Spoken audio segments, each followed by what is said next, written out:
Welcome to South Central College. Here at our college, we have state-of-the-art advanced manufacturing, labs, and programs. Over the next decade, 3.4 million jobs in advanced manufacturing will need to be filled in the United States. However, due to a skills gap, 2.7 million of those jobs are expected to go unfilled. To address the skills gap, South Central College is working with our business and industry partners to create programs that meet their needs.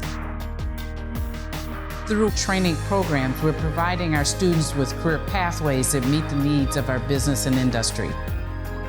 Our programs are competency-based and provide opportunities for students to receive industry-recognized credentials.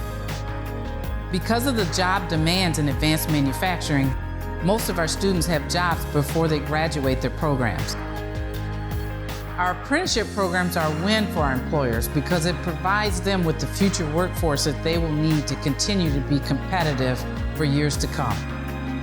Apprenticeships are also a win for our students because it provides them access to employers and allows them to learn, work, and earn at the same time. And apprenticeship is a win for South Central College because it keeps our community strong as we prepare our students.